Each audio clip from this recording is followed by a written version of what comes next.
हरि बोलो वृंदावन बिहारी लाल की, राधा रमण लाल की, श्री राधा वल्लभ लाल की, भागवत महापुराण की, श्री भक्तमाल जी की, सब संतन की, सब भक्तन की, 84 कोस ब्रजमंडल धाम की, श्याम सुंदर श्री यमुने महारानी की, गोवर्धन नाथ की, गिरिराज धरणे की, जय जय श्री राम।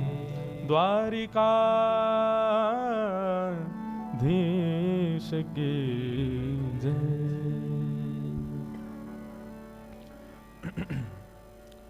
हरिशरणम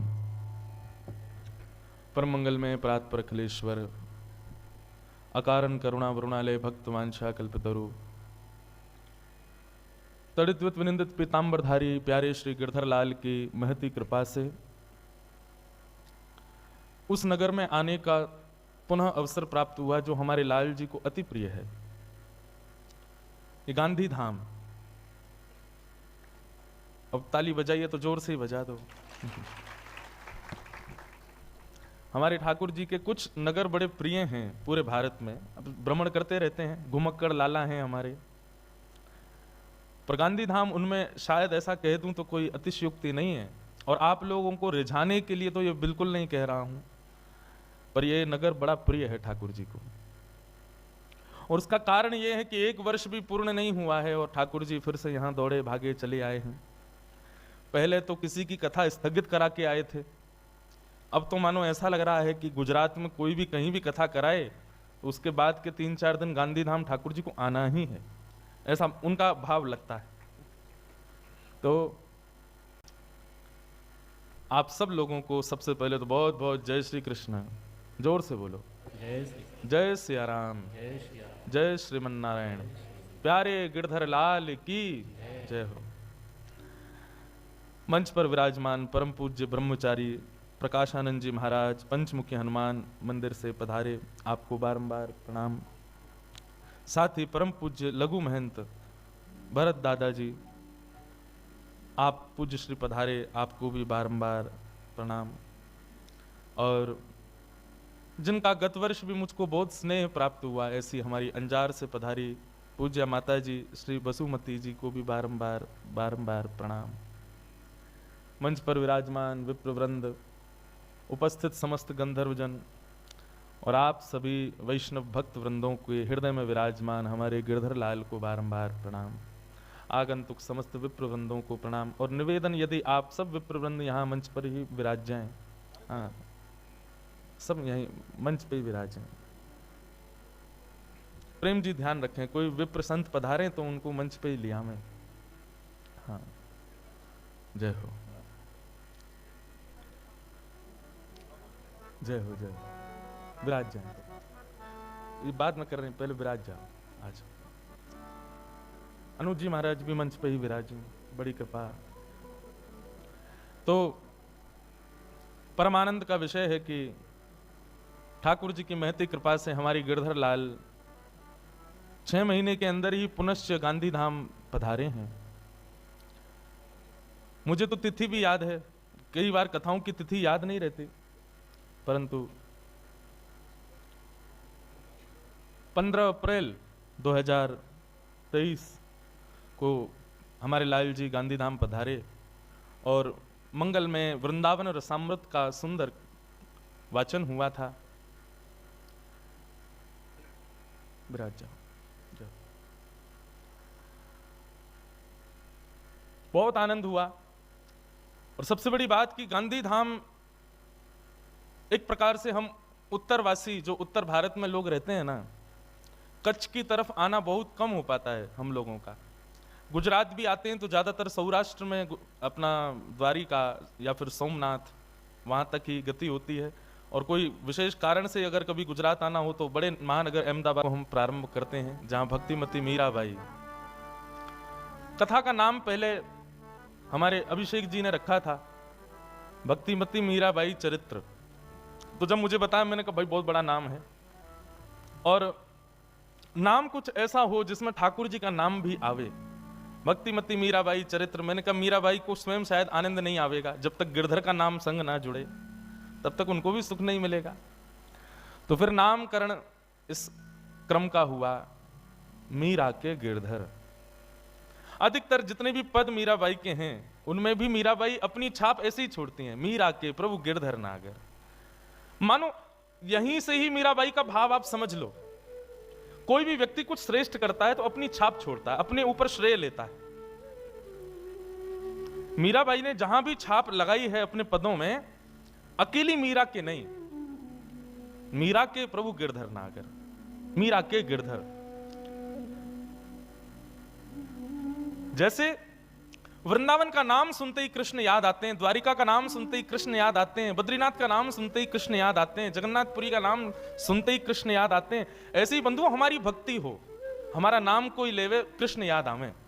मीरा का नाम लें तो अधिकतर किसी के हृदय में कोई स्त्री नहीं आती होगी, मीरा का नाम लेने से किसी के चित्त में कोई मानव नहीं आता होगा। निश्चित है मीराबाई का नाम लेते ही सबके चित्त में कृष्ण प्रकट होते हैं। यह भक्ति की सार्थकता है मीराबाई की।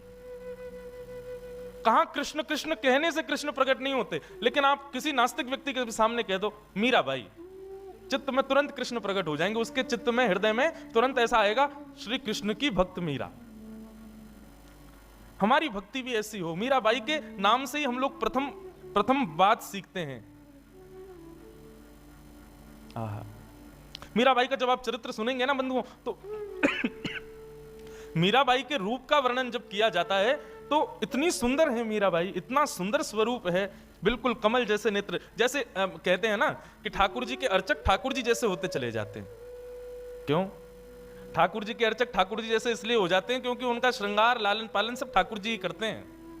मैं अपनी कथाओं में कहा करता हूं, जो ठाकुर जी की नित्य सेवा करते हैं वो ठाकुर जी जैसे ही होने लग जाते हैं। निश्चित है जो बड़े भाव से ठाकुर जी की सेवा करता होगा वो भले ही रंग से सुंदर ना हो, रूप से सुंदर ना हो, लेकिन फिर भी ऐसा हो नहीं सकता कि उसमें सुंदरता दिखे ना, वो कहीं ना कहीं से तो सुंदर लगेगा। मीराबाई बहुत सुंदर हैं, परंतु बंधुओं सबसे बड़ी बात मीराबाई की सुंदरता की यह है कि मीराबाई के सौंदर्य को देख करके किसी के हृदय में कोई भाव, सांसारिक भाव उत्पन्न नहीं होता। आप सब लोग समझ रहे हैं मैं कहां अंकित कर रहा हूं। मीराबाई के सौंदर्य को देख करके, उनके रूप माधुरी को देख करके, उनके रूप लावण्य को देख करके कभी किसी के हृदय में सांसारिक भावनाएं उत्पन्न नहीं हुई, बल्कि मीराबाई का रूप देख करके जिसके हृदय में सांसारिक भाव आए भी होते थे ना, मीराबाई को देख के वो नष्ट और हो जाते थे। ऐसा मीरा का रूप, ऐसा मीराबाई का स्वरूप। कोई कामी, क्रोधी, लोभी, मोही, ईर्षा, द्वेष, अभिनिवेश, अहंता, ममता आदि अवगुणों से युक्त व्यक्ति भी होता था ना, तो मीराबाई के स्वरूप को देख करके एक क्षण के लिए उसका वो भाव नष्ट हो जाता था। हमारी भक्ति की सार्थकता यही है। मीराबाई के रूप को देख करके कभी किसी के चित्त में सांसारिक व्यवहार प्रकट नहीं हुआ। मीराबाई के चित्त रूप को देख करके कृष्ण का ही स्मरण होता था, ठाकुर जी की याद आती थी। ऐसी मीराबाई। तो यहां जितने भी वैष्णव बैठे हैं बंधुओं, मीराबाई के चरित्र को केवल सुनकर के मनोरंजन करके मत चले जाना। मीराबाई से कम ये 2-3 चीजें सीखना। हम भी अपना रूप धारण करते हैं, श्रृंगार धारण करते हैं, हमारे श्रृंगार, हमारे व्यवहार, हमारे रूप में वो भक्ति दिखे जैसे भक्तिमती मीराबाई की दिखती है। श्रीमद् भागवत में, अच्छा देखो, ये तो निश्चित ही है कि भागवत जी तो हम छोड़ने वाले नहीं हैं। पिछली बार भी जब वृंदावन रसामृत हुआ था, भागवत तो बीच बीच में आई जाती है। मुझे ऐसा लगता है कि मीराबाई को मीराबाई बनाने में सबसे बड़ी सहायक यदि कोई है तो श्रीमद् भागवत। अभी आएगा मीराबाई के चरित्र में सब कुछ पुष्ट होता चला जाएगा। मीराबाई की जो भक्ति है उस भक्ति का स्वयं ठाकुर जी उल्लेख करते हैं भागवत में। जब नवयोगेश्वर संवाद होता है श्रीमद् भागवत में, जहां 9 योगेश्वर राजा निमि को ज्ञान उपदेश देते हैं, तब वहां 9 योगेश्वर क्या क्या कहते हैं वो सब भाव, उन्हीं में ही भक्ति की प्रधानता, भक्ति के स्वरूप बताए गए। बहुत ध्यान से सुनिएगा। मीराबाई की भक्ति कौन सी है और हम लोग कौन सी भक्ति में विद्यमान हैं, पहले ये समझिए।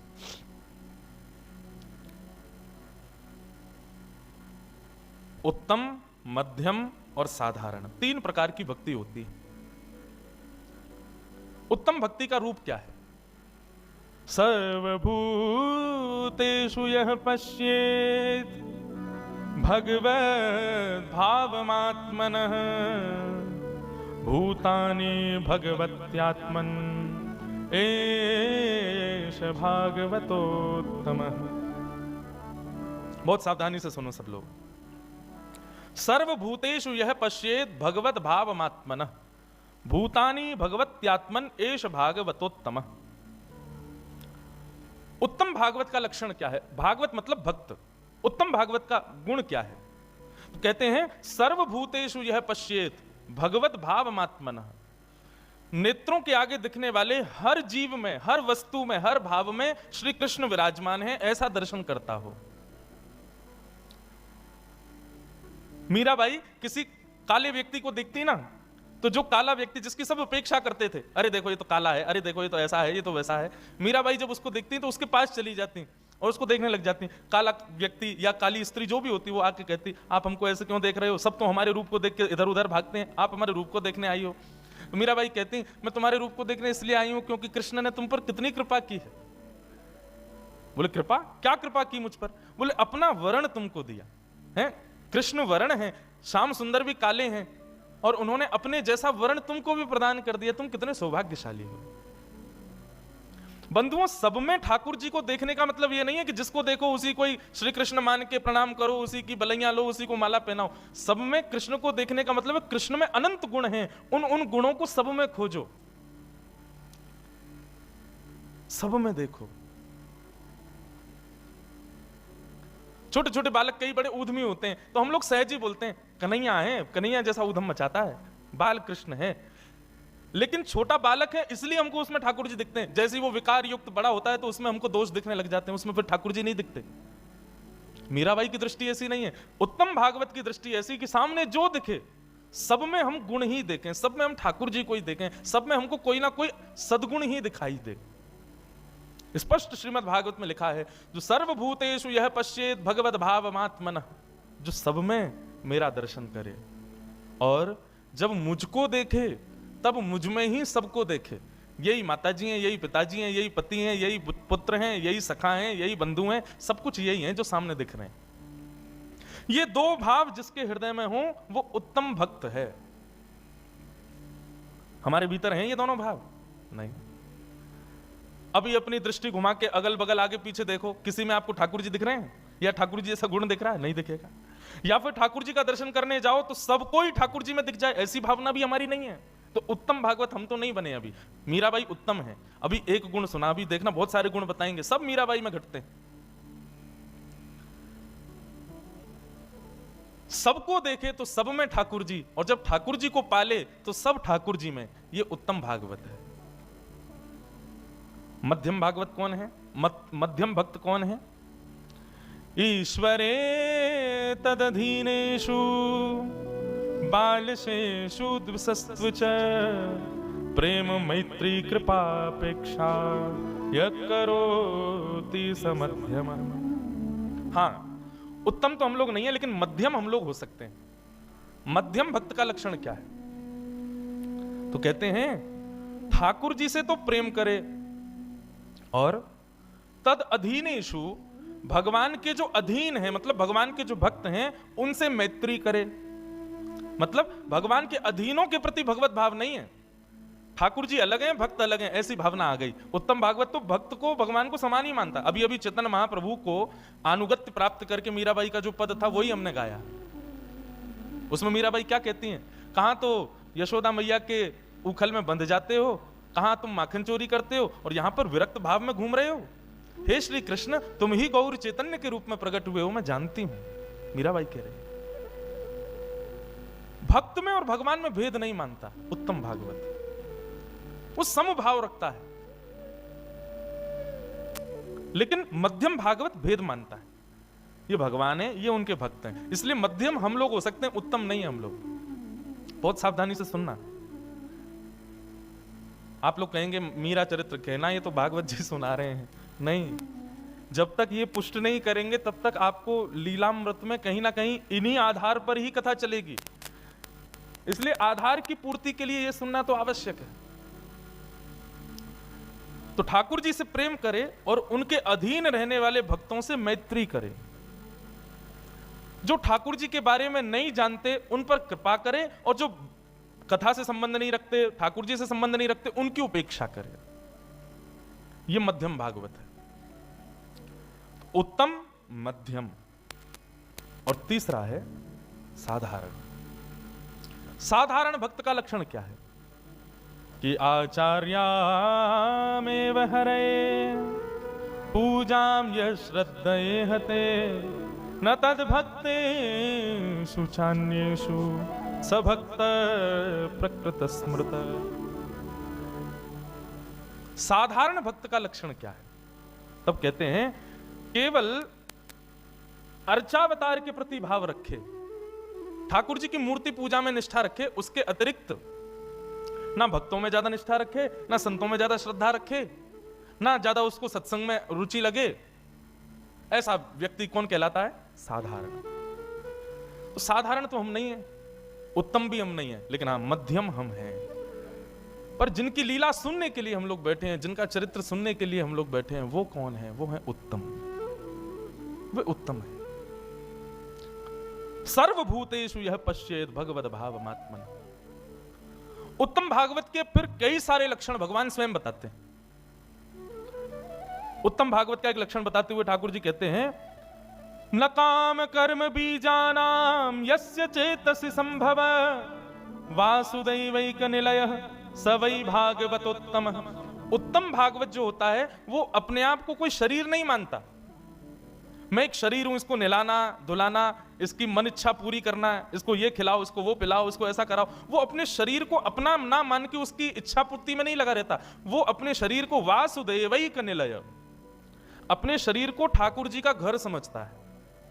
और चित्त के कुंज में श्याम सुंदर विराज रहे हैं, चित्त के कुंज में श्री गोवर्धन नाथ विराज रहे हैं, इस भाव से अपनी चित्त की भावनाओं को पूर्त करता है। ये उत्तम भागवत का लक्षण। माफ कीजिएगा, हम इच्छा पूर्ति के लिए जीते हैं, ये खाना है वो खाना, ये चॉइसेस क्यों है हमारी? क्योंकि हम अपने शरीर के लिए जीते हैं। लेकिन जब वैष्णव भक्त हो जाता है उसकी कोई चॉइस नहीं रहती, उसकी कोई बहुत सारे ऑप्शंस नहीं है उसके पास में। जो ठाकुर जी को प्रिय वो उसको प्रिय, जो ठाकुर जी को भावे वो उसको भावे, ऐसा भाव भगवान कहते हैं ये उत्तम भागवत का लक्षण। मीराबाई ऐसी ही हैं, साधु महात्माओं को देखती हैं, जैसी देखती हैं विरक्त भेष में घूम रहे हैं, पूछती हैं आप ऐसे विरक्त भेष में क्यों घूम रहे हो? बोले विरक्त भेष में घूमने से ऐसा लगता है, पता चल जाता है लोगों को कि ये साधु हैं, ये ठाकुर जी के भक्त हैं। जैसे कथा आती है, हनुमान जी महाराज सीता जी से पूछते हैं आप सिंदूर क्यों लगाती हो? बोले कि इससे पता चलता है कि हम राम जी की गृहिणी हैं, राम जी हमारे हैं। हनुमान जी पूरे शरीर पर सिंदूर लेप के घूमने लगे। बोले केवल मांगी क्यों, मैं तो रोम रोम से बताऊंगा कि मैं राम जी का हूं। पूरे अंग पे सिंदूर लगा घूमने लगे। ठीक वैसे ही मीराबाई भी राजकीय वस्त्रों में घूमती हैं, लेकिन जब किसी विरक्त वेशधारी संत को देखती हैं तो पूछती हैं आप ऐसे क्यों घूमते हो, आप मेरी तरह क्यों नहीं पहनते राजकीय वस्त्र? बोले अरे तुम्हारे वस्त्रों से पता चलता है तुम राजा की बेटी हो, और हमारे वस्त्रों से पता चलता है हम श्याम सुंदर के दास हैं। वस्त्रों से ही पता चल जाता है हम ठाकुर जी के। मीराबाई बोली तो अच्छा, मेरे वस्त्रों से नहीं पता चला आपको कि मैं श्याम सुंदर क्यों, मैं गिरधर क्यों? बोले नहीं, तुम तो राजा की बेटी दिख रही हो।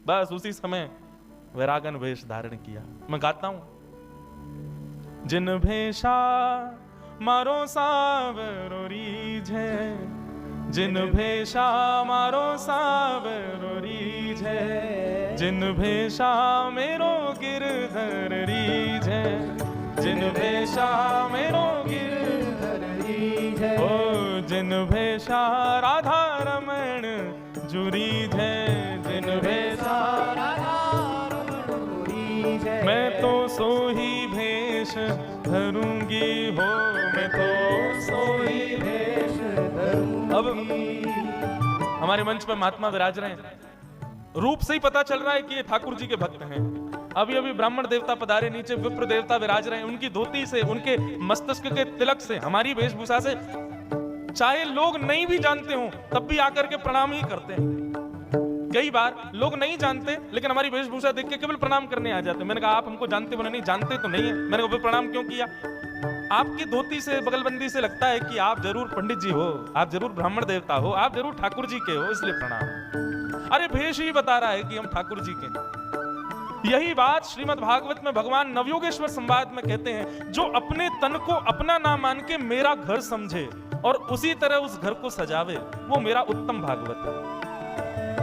सो ही भेष धरूंगी हो मैं तो, सोही भेष धरूंगी, अरे हाँ मैं बैरागन होंगी, मैं बैरागन होंगी, मैं बैरागन होंगी, मैं बैरागन होंगी। ओ बाला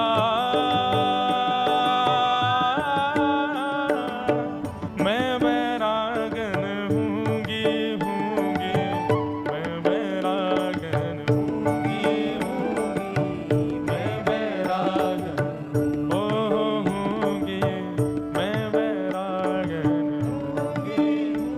होंगी, मैं बैरागन। बंधुओं, आप लोगों को याद हो जाए तो बहुत अच्छा, नहीं तो डायरी में लिखते जाना कहीं पे। हाँ, उत्तम भागवत जो कि मीराबाई हैं, उनका पहला लक्षण क्या बताया? जो सब में मुझको देखे और जब सबको देखे तब मेरा ही अनुभव करे, सबको मुझ में देखे और मेरे को मुझ में ही सबको देखे, ये पहला लक्षण। दूसरा लक्षण, जो अपने तन को अपना ना माने, अपने तन को मेरा ही निलय, निलय कहते हैं घर को, नकाम कर्म बीजानाम यस्य चेतसि संभव वासुदेवैक निलय सवै भागवतोत्तमः। उत्तम भागवत है। तीसरा उत्तम भागवत का लक्षण क्या बताया? तीसरा लक्षण बताया, न यस्य कर्म न यस्य जन्म कर्माभ्याम न वर्णाश्रम जातिभिः सज्जते स्मिन् अहम भावो देहे वै स हरि प्रिय। न यस्य जन्म कर्माभ्याम न वर्णाश्रम जातिभिः, बोले उत्तम भागवत ना तो किसी जाति का होता है, ना किसी वर्ण का होता है, ना किसी कुल का, खानदान का, ये अहम भाव उसके भीतर नहीं होता। मीराबाई एक उच्च कुल में जन्मी नारी है। राव दूदाजी उनके दादाजी,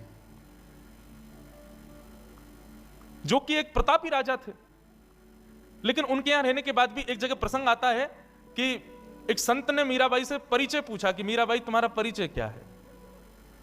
जानते नहीं थे, छोटी सी मीराबाई, 4-5 वर्ष की आयु। तो संत ने पूछा अपना परिचय बताओ, तुम कौन हो? तो मीराबाई कहती हैं, संत जनों के परम उपासक, ब्राह्मणों के चरणों में जिनकी सदा निष्ठा रहती है, ऐसे चतुर्भुज भगवान के परम कृपा पात्र जन्य श्री राव दूदाजी की नातनी हूं मैं। उन्होंने यह परिचय नहीं दिया कि राठौड़ वंश के राजा हैं, मेड़ता के राजा हैं, आदि आदि क्षेत्र के राजा हैं, इतने योद्धा रहे हैं, इतने बड़े विजयी पुरुष हैं, ऐसा कुछ परिचय नहीं दिया। राजकीय परिचय नहीं दिया, ऐश्वर्यवंत परिचय नहीं दिया अपने दादाजी का।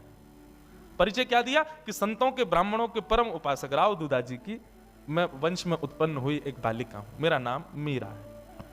संत इसी बात से ही प्रभावित हो गए। वाह, एक बार भी ये नहीं कहा कि मैं राजा के कुल में जन्मी। एक हर परिचय में क्या कहा? संतों के चरणों के उपासक, ब्राह्मणों के उपासक, उनकी मैं नातनी मीराबाई। तो नयस्य जन्म कर्माभ्याम न वर्णाश्रम जातिभिः, जो अपने ऊंचे कुल में जन्म लेने से, ऊंचे वर्ण में जन्म लेने के अहम भाव से सदा विलग रहता है। अहम भाव जिसके हृदय में नहीं होता, ठाकुर जी कहते हैं उत्तम भागवत, वो मेरा प्रिय है। अच्छा, उत्तम भागवत का एक और अर्थ यदि कर दें तो हम आप सब लोगों को हरि प्रिय लगते हैं, लेकिन उत्तम भागवत वो होता है जिसको, जो हरि को प्रिय लगता है। आप मीराबाई के रूप में ऐसा नहीं कह सकते कि उनको गिरधर नागर प्रिय लगते हैं। आप ऐसा कहो कि गिरधर को वो प्रिय लगती हैं।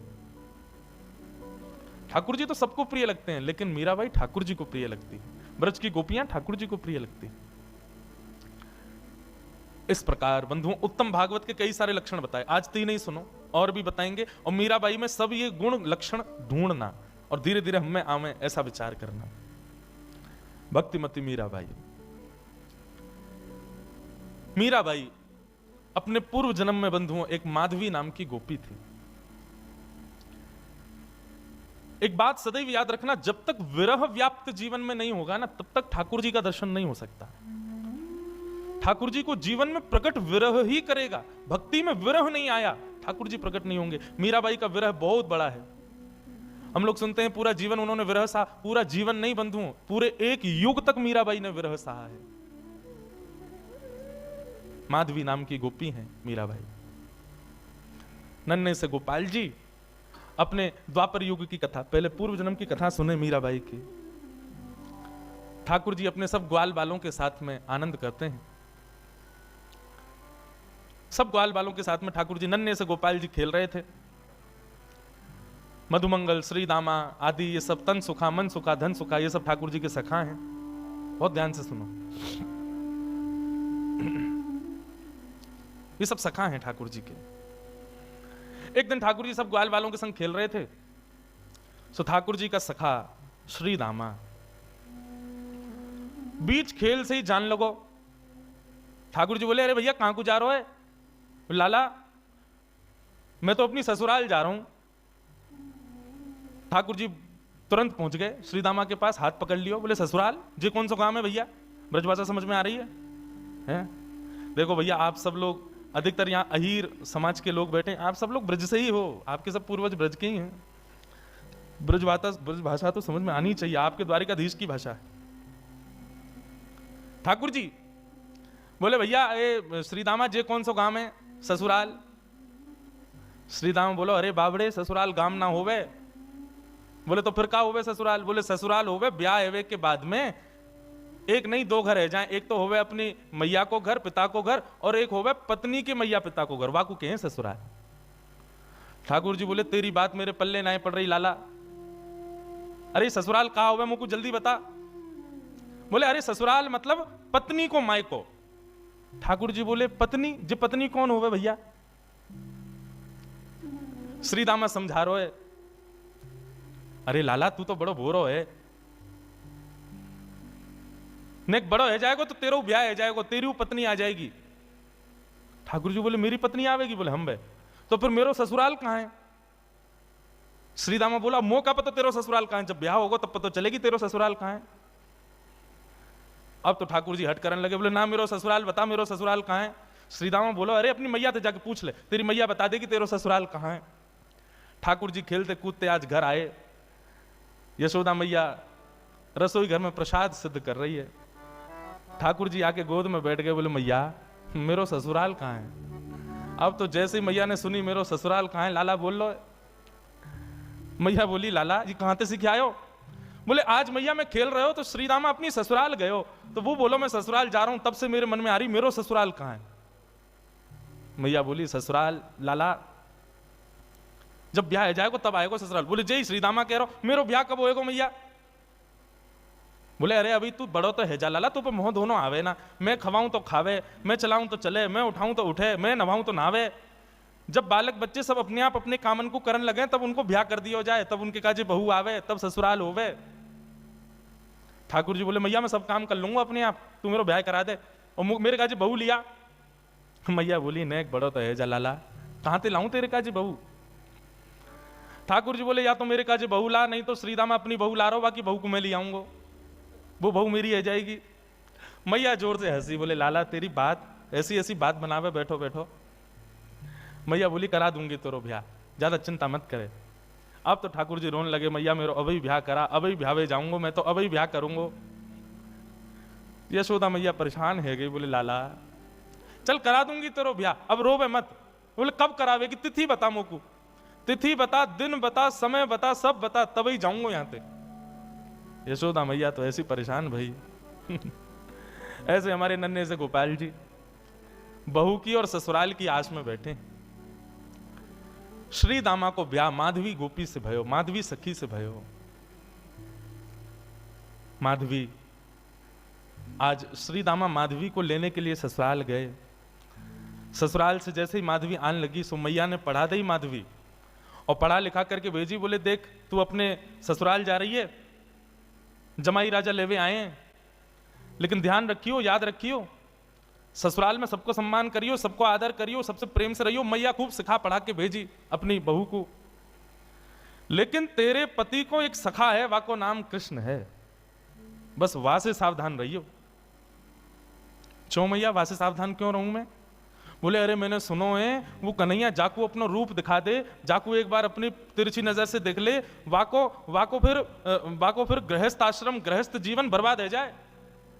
वो फिर वही को देखते रहे, वाक्य रूप में कछु जादूगर है वो जाकू देख ले, वाकू अपनो बना ले, फिर वो अपने पति को ना रहे वही को है जाए। मां की बात सुन करके माधवी घबरा गई। बोले ऐसा कैसा है कि पति छूट जाए वासे? बोली यही मारे मैं कह रही हूं, तू सब कछु करियो लेकिन तू मुझको वचन दे के जा, वाह कृष्ण को अपना मुख मत दिखाइयो। चाहे तो को जीवन भर घूंघट करके रहना पड़े लेकिन कृष्ण को मुख मत दिखाइयो। माधवी बोली मैया मैं वचन दे के जा रही हूं, वह कृष्ण को मुख नहीं दिखाऊंगी। श्रीदामा माधवी को लेकर के ब्रज जा रहा है। श्रीदामा पहले ही माधवी से चर्चा करते आ रहा हो रास्ता भर। सो श्रीदामा ने कही, बोली अरे सुन, ब्रज में अभी मैया मिलेगी, पिताजी मिलेंगे, सब मिलेंगे, सबके संग पर बोलो मेरो एक सखा है कृष्ण, वाकू जब से मैंने बताई ससुराल के बारे में, ब्याह के बारे में, तब ते बड़ा उतावलो है, तो है सके वो तो से मिलवे आवे तो वाकू अपना मुख दिखाई दियो। मीराबाई ने जैसे ही कृष्ण को नाम सुनो महाराज, माधवी ने जैसे ही कृष्ण को नाम सुनो, आधे रास्ता में ही घूंघट कर लियो। बोले वहां से ही तो बचवे के काजे मैया ने कही है, वाकू मुख नहीं दिखाऊंगी। बंधुओं, संसार में जिससे मुख छुपाना चाहिए हम उसको तो दिखाते हैं, और जिससे कभी नहीं छुपाना चाहिए उसी से छुपाते हैं। संसार के विषय भोग विलास आदि इन सबके आगे हम अपने आप को प्रत्यक्ष प्रस्तुत कर देते हैं, और ठाकुर जी की भक्ति, ठाकुर जी के भाव में सदैव गोपनीय रखते हैं, सदैव अपने आप को पीछे रखते हैं। ऐसा क्यों? कथा का नाम सुनकर के रसिक जन आते हैं, ठीक है, अच्छा आप लोग भी पधारे हो, पर यहीं कोई ऐसी लीला होने वाली होती है जिसमें थोड़ा मनोरंजन हो तो भीड़ ज्यादा होती है। कथा ही तो है, मीराबाई का चरित्र तो सुनाएंगे, क्या करना सुन करके? नहीं, ठाकुर जी से संबंधी कोई भी बात हो उसमें तो बढ़ करके आगे आओ, बढ़ करके आगे भाग लो, उसमें चिंता मत करो। मीराबाई ने अपना मुख छुपा लियो। माधवी ने जैसे ही वृंदावन पहुंची बैलगाड़ी, सखान ने जाके ठाकुर जी को बता दिया, अरे अरे लाला देख, श्रीदामा आगो, अपनी ससुराल से आगो, अपनी बहू लेके आयो है। अब तो ठाकुर जी व्याकुल है गए, बोले बहू आइए, मैं भी तो देख के आऊं कैसी बहू होवे, कहां तक कैसी ससुराल थे, कैसे आमे, कैसे कहा होवे। ठाकुर जी तो इतने उतावले हो गए महाराज, पहुंच गए बीच रास्ता में। अरे भैया श्रीदामा आ गए हो? बोले हाँ आ गए हो लाला। कहां है तेरी बहू, कहां बैठी है? बोले पीछे बैठी है। बोले अच्छा, मुख मुख दिखाई दे। बोले तू देवर है, वो तेरी भाभी है, भैया खुद ही देख ले। जैसे ही रथ रुका, माधवी भीतर से सुन रही थी कि कृष्ण आ गया है। माधवी ने घूंघट कर लियो, आसपास सौल आदि और पड़ी, वो भी ऊपर से डाल रही, मुख मोड़ करके बैठी है, कहीं से भी मुख दिख नहीं जाए, एक अंग भी मेरो दिख नहीं जाए, मेरो पातिव्रत धर्म नष्ट नहीं है जाए। मेरी मैया ने मुझसे कही कि जो वाकू देख ले या वाकी निर्तन में आ जाए वो कभी जीवन भर अपने पति की ना रह पावे, वाकू मुख नहीं दिखाऊंगी। ठाकुर जी भीतर पहुंच गए, श्याम सुंदर बैठे हैं सामने, और माधवी से कह रहे हैं, अरे श्रीदामा की बहू नेक हमऊ तो दिखा, तेरा मुख कैसो है? अरे नेक दिखाए दे। मेरी मैया ने तो, मैंने तो मैया से कही मैं श्रीदामा की बहू ले जाऊंगा, मैं तो तू को ले जावे वारो, लेकिन मैया ने मुझसे कही है कि वो मेरा ब्याह कराई देगी। मैं तो ब्याह कर लूंगा, मेरी वो बहू आ जाएगी, लेकिन एक बार देखूं तो सही बहू होवे कैसी है, नेक दिखाए दे। मीराबाई तो और छुपावे, मुख नहीं दिखावे ठाकुर जी को। ठाकुर जी कभी पाम पकड़े सो इधर को है जाए, नेक ठाकुर जी बगल में आमे सो इधर को भाग जाए। खूब देर ठाकुर जी मनोहार करते रहे, लेकिन माधवी ने अपना मुख नहीं दिखाया। थोड़ी बहुत देर तो ठाकुर जी मनोहार करते रहे, जब माधवी ने मुख नहीं दिखाया सो ठाकुर जी बोले, देख तू मोसों अपना मुख छुपाए रही है तो है ना पता मेरो मुख देखवे के काजे सब तरस हैं, सब तड़फ हैं। बड़े बड़े ऋषि महात्मा ज्ञानी हिमालय पे जाकर के तपस्या करें तब जाके मेरो मुख दिखे, और तेरे सामने प्रत्यक्ष बैठा हूं, हाथ जोड़ रहा हूं, पाम पर रहा हूं, तब वो अपना मुख नहीं दिखा रही है। जा, तड़पेगी तू मुंह को देखवे के काजे, तरसेगी, व्याकुल रहेगी जीवन भर। माधवी ने मानो ऐसा इशारा किया कि मोह देखवे की जरूरत ना है, मोह तड़पे की जरूरत ना है, चले जाओ यहां से। ठाकुर जी निकल के बाहर आए, बोले अरे श्रीदामा, मोह तो लगे तेरी बहू भेड़ी दिखे, बाकी आंख कमजोर, बाकी एक आंख तो काणी है। श्रीदामा बोलो नहीं तो, बोले तो नाक टेढ़ी है, बोले नहीं तो। बोले होठ कटे हुए हैं, बोले नहीं तो। बोले दिखाई ना रही, ऐसे मुंह छुपा रही है जैसे कितनी कुरूपणी है। कोई बात ना श्री दामा, मेरी बहू आवेगी, मैं तो को नहीं दिखाऊंगा, ले जा अपनी बहू है। माधवी चली गई, अपने घर आ गई। लेकिन बंधुओं, गोविंद दामोदर स्तोत्र में कहते हैं ना, ग्रहे ग्रहे गोप वधू कदम्बा सर्वे मिलित्वा समवाप्य योग्यम पुण्यानि नामानि पठन्ति नित्यम गोविंद दामोदर माधवेति। ब्रज में तो और कुछ होता ही नहीं है, हर घर में केवल कृष्ण की चर्चा चलती रहती है। सुबह उठने से लेकर रात्रि सोने तक केवल कृष्ण कृष्ण कृष्ण। कृष्ण ने ऐसो कियो, कन्हैया ने ऐसो कियो, अरे आज तो नंद को लाला वहां घूम रहे हो, अरे आज तो नंद को लाला वहां डोल रहे हो, सब जगह यही चर्चा। अब माधवी सोचे इन पे और कोई बात ही नहीं है, अगल बगल की सब गोपियां, पूरे घर गृहस्थी की कोई बातचीत नहीं, बस पूरे दिन वो नंद को लाला ऐसो करे, नंद को छुरा ने आज तो ऐसो कियो, अरे आज तो माने ऐसो कियो, पूरे दिन वही की चर्चा। अब माधवी कहे किससे, अपनी सास से कहे, अगल बगल की गोपियों से कहे, बोले तुम लोगन पे और कोई बात ना है, कभी बैठ जाओ, कहीं चले जाओ, 24 घंटा या कृष्ण कृष्ण कृष्ण कृष्ण वही की चर्चा करते रहो। और भी तो कई बातें गृह गृहस्थी की कर लो भैया, ये 24 घंटा कन्हैया। एक गोपी बोली, अरे ये नई नई आई है का अभी ब्रज में? बोले हम बे अभी नहीं आई है। वो कितने दिन आए गए? बोले 3 दिन आए गए। वो 3 दिन आए गए, एरी गोपी एरी माधवी तेने कन्हैया देखो अभी तक, या कन्हैया की दृष्टि पड़ी तो पे? माधवी बोली, मैं नहीं दिखाऊंगी वाकू अपना मुख, मेरी मैया ने मनाई करके भेजो है कि वाकू मुख दिखावे से यही स्थिति है जाए जो तुम लोगन की, अपनी पति की चर्चा नहीं करो, वह नेक्स्ट से कन्हैया की चर्चा कर रही हो, मैं तो ना दिखाऊंगी वाकू मुख। गोपियां सब बोली, यही मारे तेरे मुख से वाक्य काजे ऐसे दुर्वचन निकलने हैं, अभी तेने वाकू मुख देखो ना है, अभी तेने वाको रूप देखो ना है, यही मारे ऐसे बोल रही है। अरे जाद ना वो छवि दिख जाएगी ना, जाद ना वो मोहनी मूरत सांवनी सूरत तेरे चित्त में बस जाएगी ना माधवी, तू भी हमारी तरह वही की चर्चा करेगी। माधवी मन में सोचती भी है, ऐसा कहा है वाक्य रूप में जो और कोई चर्चा ना आवे चित्त में। बंधुओं, अष्ट सखा गाते हैं, सबने गाया, किसने नहीं गाया? कैसो है ठाकुर जी को रूप, श्री कुंभनदास जी कहते हैं अपने एक पद में,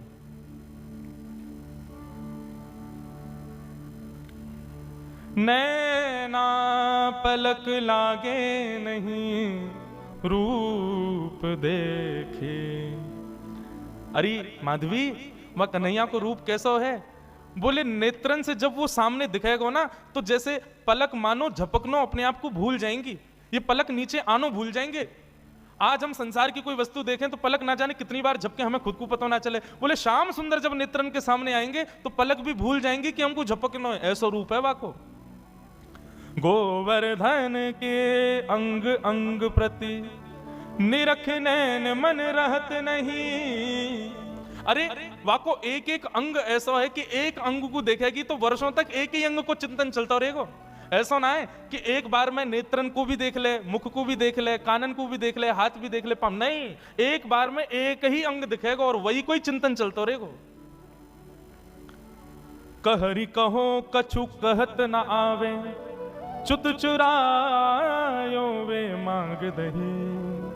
कहा कहूं, वाक्य रूप को वर्णन ना कर सकूं। माधवी बोली, ऐसा कहा है वाक्य रूप में? बोले वर्णन को विषय ना है, कोई बता ही ना सके।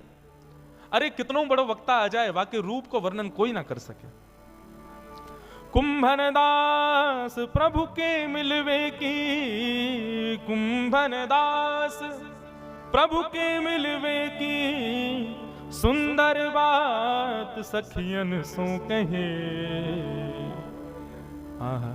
नैन पलक लागे नहीं, ऐसा रूप है वह कन्हैया को।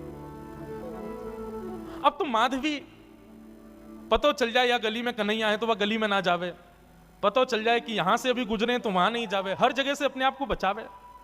लेकिन मैं अपनी कथा में कहा करता हूं बंधुओं, 5000 साल पुरानी बात नहीं, आज भी वृंदावन आपके भीतर पंच रसों से कृष्ण को प्रवेश कराता है। आज भी देखोगे तो श्री कृष्ण दिखेंगे वृंदावन में, कहीं नहीं तो दीवारों पे दिख जाएंगे, कहीं नहीं तो कहीं भी दिख तो जाएंगे। आंख बंद कर लोगे तो कानों से नाम के रूप में प्रवेश कर जाएंगे, कान भी बंद कर लोगे तो जीभ से जो भी पा रहे हो वो सब प्रसाद ही है, वृंदावन में सब हो गई है, तो रूप रसना के रूप से प्रवेश कर जाएंगे। मुख से कुछ खाओगे नहीं, नेत्रों से देखोगे नहीं, आंखों कानों से सुनोगे नहीं, तो नासिका से प्रवेश कर जाएंगे। क्योंकि वृंदावन में जितनी हवा बह रही है वो भी राधा रमन, राधा वल्लभ, बांके बिहारी, मदन मोहन, राधा दामोदर सबके चरणों का स्पर्श करके बह रही है। कहां तक बचोगे? वृंदावन पहुंच गए, वृंदावन की सीमा में प्रवेश कर गए, भजन आपका तब से शुरू हो जाता है। सांस लेना भी भजन है वृंदावन में, क्योंकि हवा में भी कृष्ण तत्व है। माधवी कहां तक बचाए अपने आप को? मैया ने कही मुख मत दिखाइयो। अरे मुख तो मैं खूब छुपा रही हूं, लेकिन कानों से भी कृष्ण कृष्ण। जहां बैठ जाऊं कहीं भी ऐसी कोई जगह ही नहीं जहां कृष्ण की चर्चा नहीं होती। माधवी तो अब तो ये स्थिति हो गई कि रात में सपने में भी उसको ठाकुर जी के अनुभव होते हैं। मुख नहीं दिखता क्योंकि देखा तो कभी है नहीं, लेकिन इतना सुन लिया है कि उसको अनुभव हो गया है कि चरण ऐसे हैं, हाथ ऐसे हैं, चाल ऐसी है, मुस्काते हैं तो ऐसे, फिर उठ जाती है, मुख से पानी से मुख धोती है और फिर विचार करती है सोऊं भी तो कैसे, नींद में भी तो वही दिख रहा है, कहां तक बचूं मैं। माधवी की स्थिति। 24 घंटे चिंतन में श्री कृष्ण श्री कृष्ण श्री कृष्ण। एक दिन परेशान हो गई, रात्रि में सो गई, कानों में रुई लगा ले तो भी क्या, चिंतन में तो वही चल रहा है, कहां तक बचे। रात्रि में सोई थी, आज मानो मीराबाई को ऐसा लगा कि सुबह हो गई है, और तुरंत उठ करके हाथ मुंह धो करके माधवी ने मटका उठाया, यमुना जल भरने के लिए निकल पड़ी। उसको लगा समय हो गया है यमुना जल भरने का। सब गोपियां साथ में जाती थीं यमुना जल भरने के लिए, लेकिन मीरा आज माधवी समय से पहले ही उठ करके चली गई। उसको लगा कि समय हो गया है, और पहुंच गई यमुना के तट पर। तट पर जाकर के देखा अभी तक कोई भी नहीं, अकेली मैं, बाकी सब कहां चली गई। हो सकता है मुझे विलंब हो गया हो, या मन में भाव आया मैं जल्दी आ गई हूं तो कोई बात नहीं, भर लेती हूं, आई गई हूं तो। अकेली है यमुना के तट पर माधवी। जैसे ही यमुना जल भरने लगी मटके में, रोज उठा के लेके जाती है खुद ही, लेकिन आज मटके में जल जैसे ही भरा, उठाया तो उठे ना, भार बढ़ गया है, भारी हो गया है।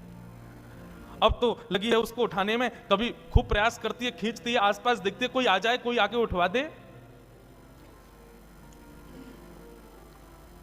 इतने में ही बांकी अदा से अपनी चाल चलते भये, त्रिभंग लली श्याम सुंदर, कमल कटाक्ष नेत्र हैं, सुंदर दंतावली, चंदन की सुगंधी से आच्छादित करते हुए मार्ग को पहुंच गए यमुना के तट पर। माधवी आसपास देख रही है, कोई दिखे तो आवे, उठवावे। तभी दृष्टि पड़ी श्याम वर्ण नन्हे से श्याम सुंदर छोटो सो बालक। माधवी ने देखा तो था नहीं उनको, देख करके लगा अरे पता ना कौन सी गोपी को छोटो सा सुंदर सा बालक सवेरे सवेरे जमुना के तट पर घूम रहा है। मीराबाई ने तुरंत आवाज दी, अरे ओ लाला, अरे ओ भैया, नेक आइयो, इतकू आइयो। ठाकुर जी कूदते फांदते अपनी चंचल अदा से, कभी यहां देखें कभी वहां देखें, ऐसी मधुर मुस्कान उनकी, पहुंच गए माधवी के पास। एक बार को तो मानो जैसे देखती ही रह गई माधवी, लेकिन मन में ये एक बार भी नहीं आया कि ये वही तो नहीं है जिससे बचना चाह रही हूं। नन्नो से बालक है, चंचल सोया को बदन है, जरूर कोई गोपी को छोरा होगो। मटकी रखी है और माधवी ने कही, अरे लाला तूने किए जल की भरी, यमुना जल की भरी मटकी ने ऊंचाई दे, मुंह पे उठना ही रही है, बहुत भारी है गई है। ठाकुर जी इशारों करके बोले हाँ मैं उठवा देता हूं। अब भाई जैसे मीराबाई माधवी उठाने लगी, ठाकुर जी ने अपनी दोनों भुजान को वहां में मानो जैसे एक भाव जैसो दियो, सोई मटकी उठ गई। अब मटकी तो उठी, ठाकुर जी नेक से नेक उठा के इतनी ऊपर तक कर देते, लेकिन ज्यों ज्यों मटकी उठाई ठाकुर जी त्यों त्यों लंबे रहते चले गए और बिल्कुल मीराबाई के सन्मुख खड़े है गए। ऊंचाई करके जैसे ही मटकी शीश पे धारण कराई, शीश पे मटकी धारण करते ही माधवी ने अपने नेत्रन से सामने देखो, और जैसे ही सामने देखा, आहा वरहा पीडम नटवर वपुः कर्णयो कर्णकारम विभ्रदवासः कनक कपिसं वै जयंतीं च मालां रंध्रान वेणु वधर सुधया पूरयन गोप वृंदई वृंदारण्यम स्वपद रमणम प्राविशद गीत कीर्ति। दोनों भुजा से मटकी पकड़ रखी है, नेत्रों से सामने श्याम सुंदर को देख रही है, मुख खुला हुआ है, प्रश्वेत के बिंदु माथे से नीचे गिर रहे हैं और अचेत अवस्था में मीराबाई उनके रूप को देख रही है, माधवी उनके रूप को देख रही है। ठाकुर जी के नेत्र ही तो खतरनाक हैं सबसे ज्यादा। एक बार दृष्टि पड़ जाए तो फिर कोई और के रह नहीं पाओगे। मेरे मन में बंधुओं आता है कि हम ठाकुर जी के दर्शन करके पुनः सहज इसलिए हो जाते हैं क्योंकि हमने उनको देखा, उन्होंने अभी हमको नहीं देखा। कभी ठाकुर जी ने यदि हमको देख लियो ना तो एक बार उनके सामने जाके फिर सहज नहीं हो पाओगे, फिर अन्यत्र कहीं मन लग नहीं पाएगा। मीराबाई माधवी अचेत खड़ी है, ठाकुर जी से जितनों बचनों चाह रही, ठाकुर जी ने उतने सबरे अपने बाण मार दिए, नेत्रन से कटाक्ष मार दी, मधुर मुस्कान कर दी, अपने रोम रोम को दर्शन कराई दियो। महाराज अब तो माधवी की स्थिति एक जड़वत कोई मूर्ति जैसे खड़ी रहती है, ऐसे खड़ी है। गोपियों ने एक ही दिन पहले ही बताया था कि वो दिख जाता है तो क्या होता है, वही हो गया। अब ठाकुर जी तो अपने सैन चला करके वहां से भाग गए। समय हुआ उन गोपियों के आगमन का जो यमुना जल रोज भरती थी। जैसे ही आई, आकर के देखा अचेत अवस्था में अभी भी ऐसे ही खड़ी है माधवी। सबने आकर के देखो, अरे ये तो हमारी माधवी है, अरे ऐसे कैसे खड़ी है भैया, अरे सांप सूंघ गयो का है गो, ये तो ऐसे मूर्तिमंत है कि खड़ी है।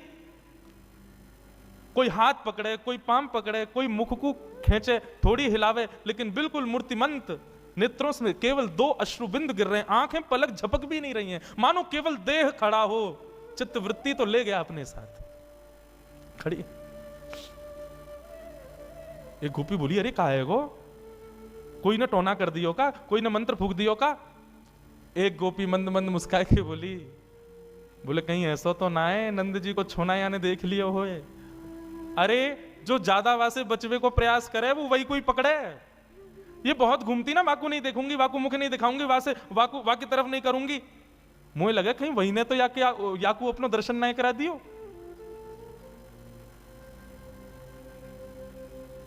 एक गोपी यमुना जल भर के लाई और जल का छिड़काव, खड़ी हुई है मीराबाई, ऐसा नहीं अचेत पड़ी है, सांस भी चल रही है, नेत्र भी खुले हैं, बिल्कुल सचेत है, बस मूर्तिमंत है। पानी का छिड़काव किया, मुख पर जैसे जल मारा तब मानो जैसे रुकी हुई श्वास आई हो और जल पड़ते ही मूर्छित होकर के गिर पड़ी माधवी। जल का छिड़काव किया, पैरों को मलना शुरू किया, हाथ दबाए, तब जाकर के चेतना आई और चेतना आकर के उठते ही बोली, वो कहां है, वो कहां चला गया, उस सांवरो सो कटाक्ष नेत्र। अरे कोई गोपी को बालक आया हो इतनो सुंदर और बार बार बोलते बोलते मूर्छित हो जाए, फिर चेतना आवे फिर मूर्छित हो जाए, फिर चेतना आवे फिर मूर्छित हो जाए। सब गोपियां चिंतित नहीं मुस्कुरा रही हैं। अब जैसे ही माधवी चेतना में आई, आते ही बोली, तुम सब मुस्कुरा रही हो, मेरी स्थिति तो देखो, मुझको ज्वर चढ़ रहे हो है, मुझसे चलो ना जा रहे हो, मुझसे उठो ना जा रहे हो, मेरी स्थिति ऐसी क्यों हो रही हो, तुम सब मुस्कुरा रही हो। तब एक गोपी बोली, तेने कोई और को लाला ना देखो, तू जैसे बचवे को प्रयास कर रही ना, वही आयो तेरे पास, वही नंद नंदन, वही श्याम सुंदर, वही हमारी यशोदा जी को लाला, वही तेरे खसम को मित्र कृष्ण, वही आयो।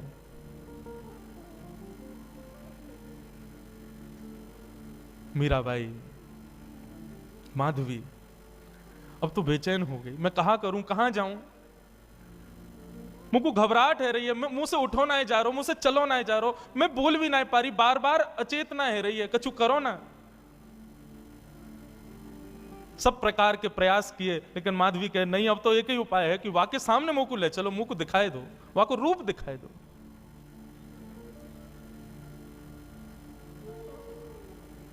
बंधुओं, कृष्णदास जी सही कहते हैं,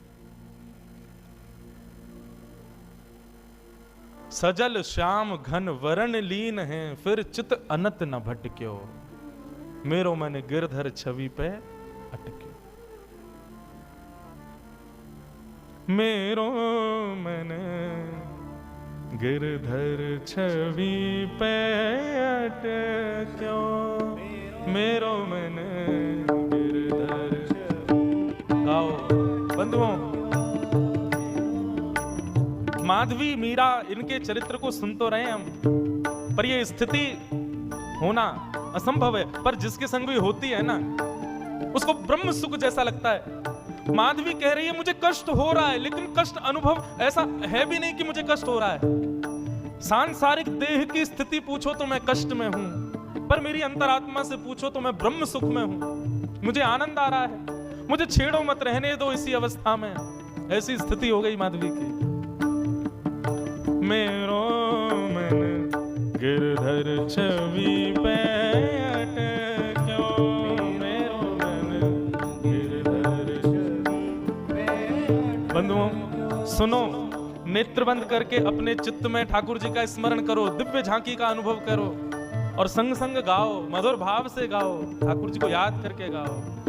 मेरो मन गिरधर छवि पे अटक्यो मेरो मन गिरधर मेरो मन गिरधर छवि पे अटक्यो मेरो मन गिरधर छवि पे अटक्यो।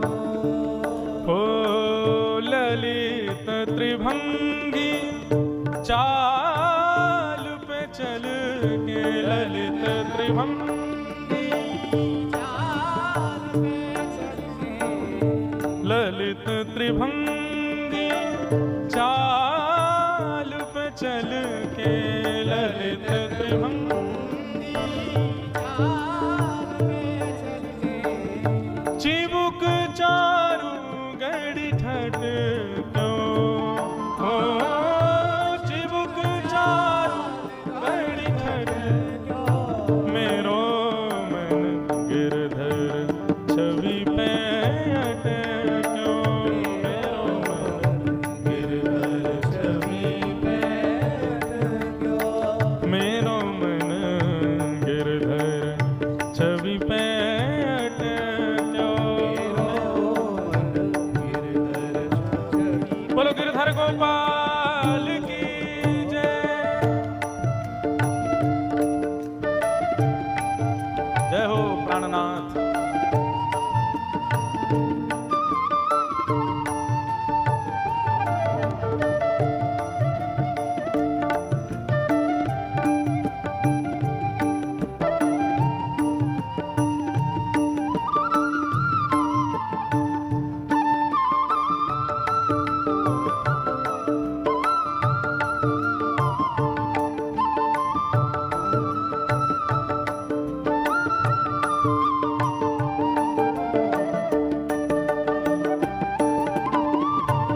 प्यारे गिरधर लाल की जय।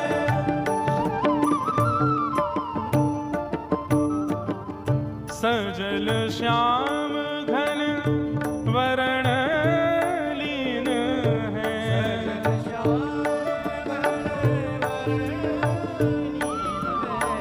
सजल श्याम घन वरण लीन है।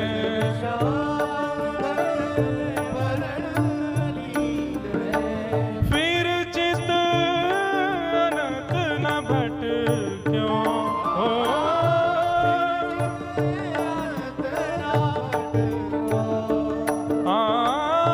फिर चित अनंत न भट क्यों। बंधुओं, जैसा मैं कह रहा हूं और जैसा हम अभी माधवी जी के चरित्र में सुन रहे हैं, ये बिल्कुल सत्य है। ठाकुर जी यदि चित्त में एक बार विराज गए, ठाकुर जी ने यदि हमको दृष्टि से कभी देख लिया, फिर चित्त अनंत न भटक्यो, फिर चित्त कहीं और लग ही नहीं पाएगा। इसलिए भैया हाथ जोड़ के प्रार्थना, या तो भगवत प्राप्ति के मार्ग पर बढ़ना नहीं, और यदि भगवत प्राप्ति के मार्ग पर चलने लगो तो इस बात को पहले ही समझ लीजिए कि फिर संसार के नहीं रह पाओगे, संसार में किसी वस्तु को अपना नहीं पाओगे। आप चाहो कि संसार भी आपका रहा आए, ठाकुर जी भी आपके रहे आए, नहीं हो पाएगा। प्रेम लक्षणा भक्ति के पथ के अनुगामी बनोगे तो एक को तो छोड़ना पड़ेगा, या तो ठाकुर जी को छोड़ो या संसार को छोड़ो। फिर चित अनंत न भट क्यों हो, फिर चित मेरो मन गिरधर छवि पैठ क्यों, मेरो मन गिरधर छवि ओ मेरो मन गिरधर छवि पैठ क्यों, मेरो मन गिरधर छवि। कृष्णदास जी कहते हैं माधवी अब पूछ रही है मैं क्या करूं, मैंने तो बहुत रोका, बहुत बचाया अपने आप को कि उसके सामने कभी ना पड़ूं, लेकिन मेरा ब्याह भी तो ब्रज में हुआ ना, जहां कानों से, आंखों से, नाक से, जीभ से, त्वचा से, सब जगह से कृष्ण ही जाता है भीतर। मैं कहां तक रोकूं खुद को, और जब अब आ चुका है भीतर, जब वो चित्त में बैठ गया तो अब मैं क्या करूं, मेरे बस में नहीं अब कुछ भी। लगन लगी घनश्याम की जाए, लगन लगी, ये नारायण दास जी का पद है, नारायण दास जी का पद है, बहुत सुंदर पद है। वे कहते हैं एक बार जिसको ठाकुर जी की लगन लग जाती है, लगन लगी घनश्याम की जाए, लगन लगी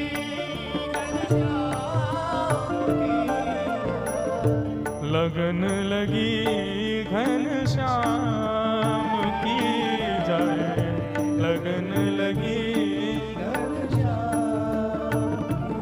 कृष्णदास जी कहते हैं एक बार लगन यदि लग गई ठाकुर जी की, फिर संसार के नहीं रह पाओगे तो फिर करें क्या, फिर क्या उपाय है, एक ही उपाय है, कृष्णदास किए प्राण न्योछावर,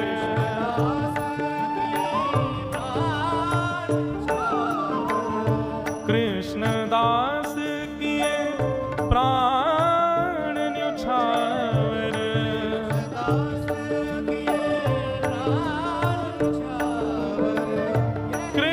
कृष्णदास किए प्राण न्योछावर,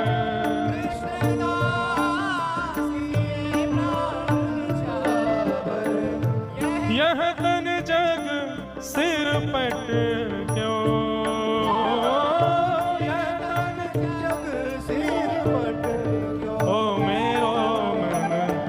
गिरधर छवि पैठ क्यों, मेरो मन